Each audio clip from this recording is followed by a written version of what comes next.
Okay, the next thing that I want to talk about is the camera itself.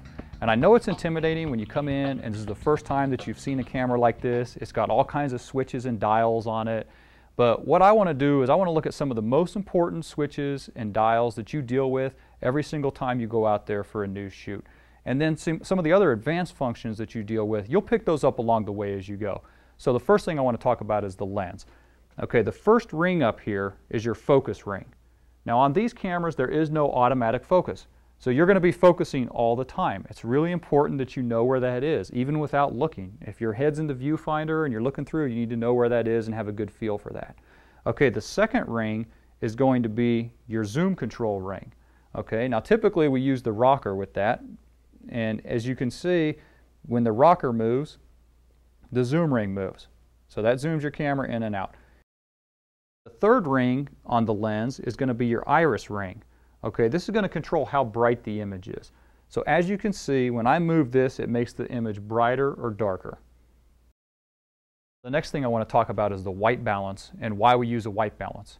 Now the white balance essentially tells the camera what color is white.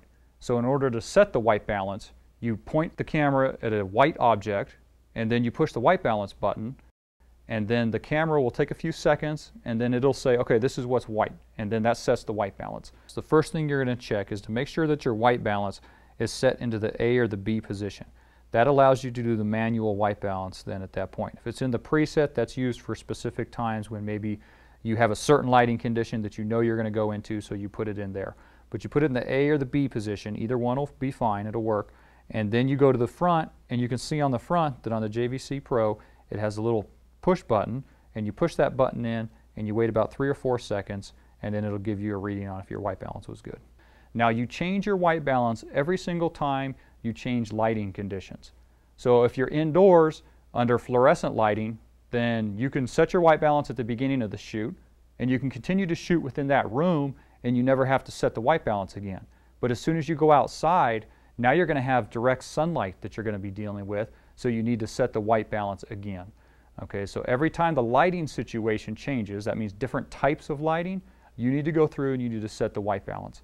Now sometimes you're going to be using a black and white viewfinder, so it's real important that you get in the habit of doing this so that it all comes natural for you, and it's just a habit that you get into without even thinking about it. You want to be able to go out there and set the white balance so that you don't end up with blue footage or yellow footage. You want to have the correct color temperature for every shot that you do. And here's your white balance tips to remember. First thing is, just like the tripod, you want to familiarize yourself with the controls before the shoot. Next thing you need to remember is that the camera needs to see a white object in order to properly set the white balance. The last thing, might be the most important, is that the white balance will change with the lighting conditions.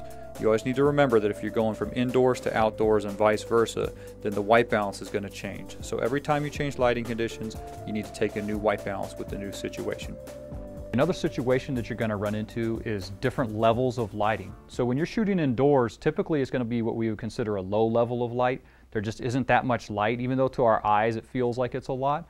But then you're going to go outside, you're going to deal with direct sunlight, which is a whole lot of light coming into the camera.